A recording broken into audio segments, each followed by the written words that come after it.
मुझे आशा है आप सभी अच्छे और प्रसन्न होंगे। चलिए आज हम पढ़ते पाठ 3 शब्द विचार करते हैं इस पाठ की शुरुआत। चलिए सबसे पहले हम पढ़ते हैं शब्द किसे कहते हैं। ठीक है, प्रत्येक भाषा में बहुत से शब्द व्यवहार में आते हैं।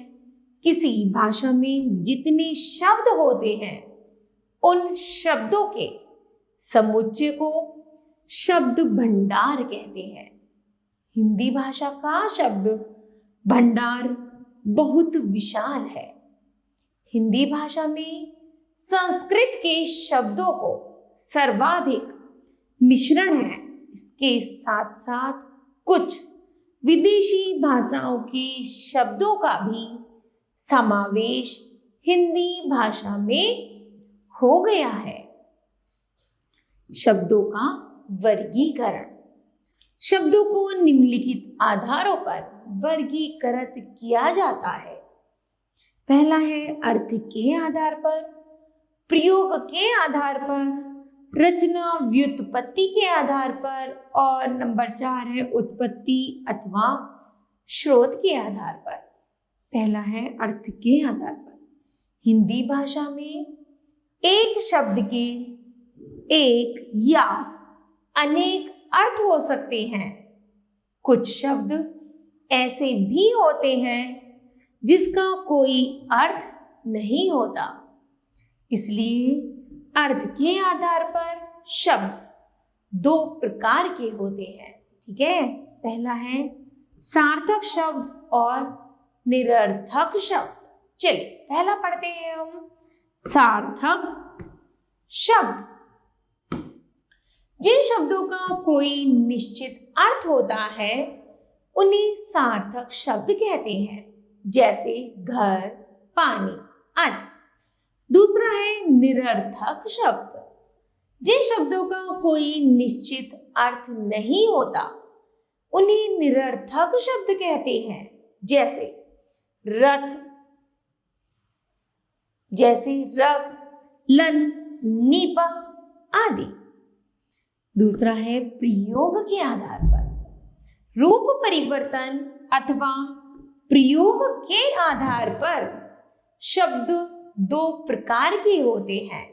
पहला है विकारी शब्द और अविकारी शब्द। चलिए पढ़ते हैं विकारी शब्द किसे कहते हैं। जिन शब्दों में लिंग, वचन, काल, कारक तथा पुरुष आदि के कारण परिवर्तन आ जाता है उन्हें विकारी शब्द कहते हैं। संज्ञा, सर्वनाम, क्रिया तथा विशेषण विकारी शब्द कहलाते हैं। जैसे है बच्चा खेल रहा है, तो क्या एक बच्चा खेल रहा है, दूसरा है बच्चे खेल रहे हैं, तो अर्थात यहाँ पर एक से ज्यादा बच्चे खेल रहे हैं, है ना। उसी प्रकार आगे है अविकारी शब्द। जिन शब्दों के प्रयोग करने पर कोई परिवर्तन या विकार उत्पन्न नहीं होता उन्हें अविकारी शब्द कहते हैं। जैसे आप शीघ्र ही घर आ जाइए। दूसरा, छी कितनी बदबू है। ठीक है, आगे है रचना या व्युत्पत्ति के आधार पर। व्युत्पत्ति से तात्पर्य शब्द की रचना के इतिहास से है। शब्दों की रचना के आधार पर शब्द 3 प्रकार के होते हैं, जैसे रूढ़ शब्द, यौगिक शब्द और योग रूढ़ शब्द। पहला है रूढ़ शब्द।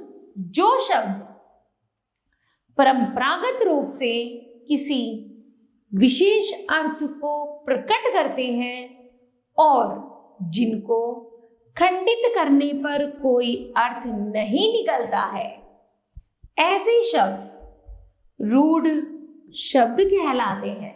जैसे फूल, कल, मद आदि।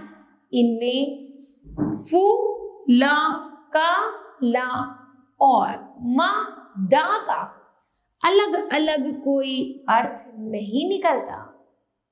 आगे है यौगिक शब्द।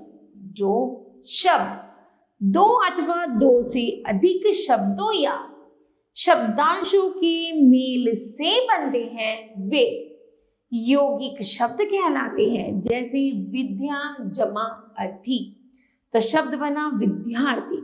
सम जमा कल, तो शब्द बना संकल्प।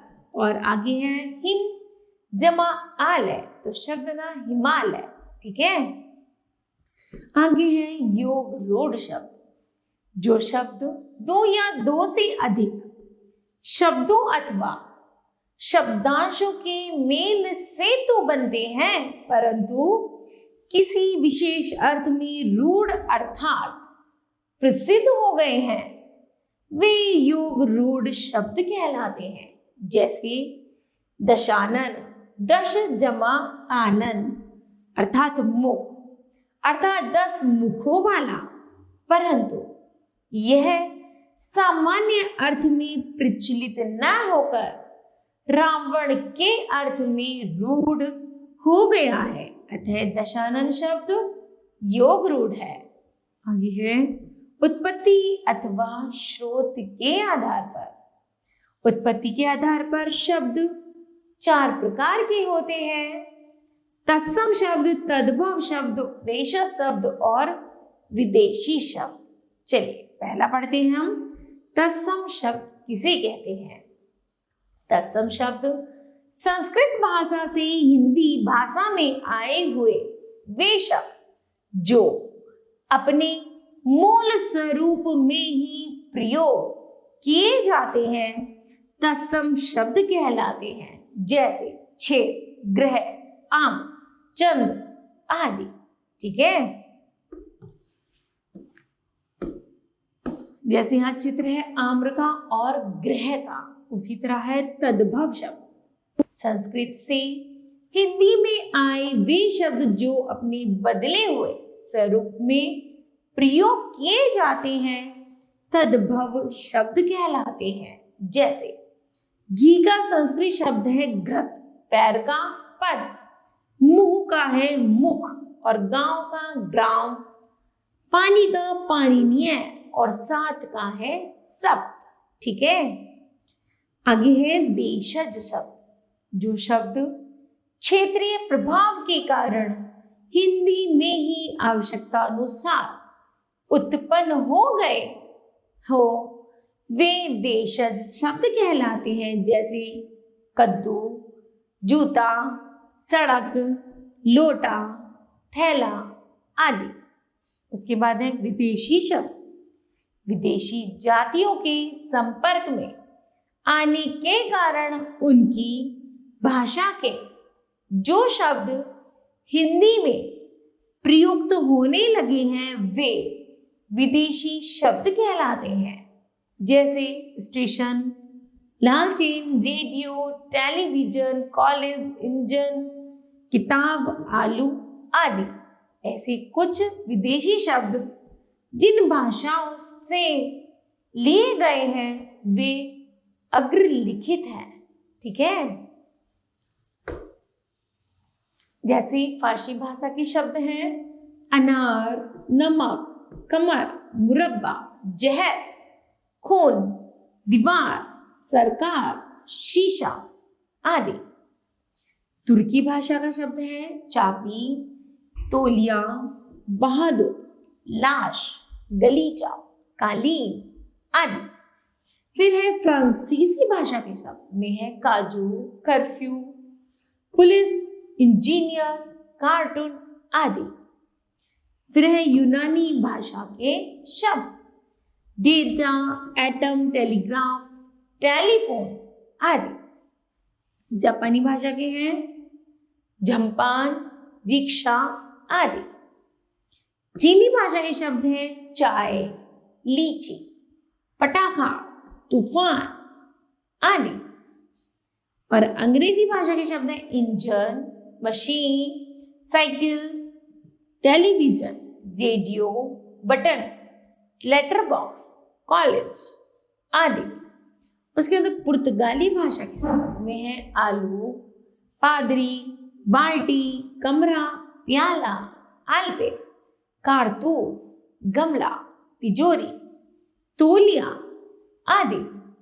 फिर है अरबी भाषा के शब्द में है मालिक, अमीर, गरीब, इज्जत, आदत, फकीर, तारीख, औरत, कत्ल, खत, रिश्वत आदि। इस तरह ये वे शब्द हैं बच्चों जो अन्य भाषाओं से लिए गए हैं।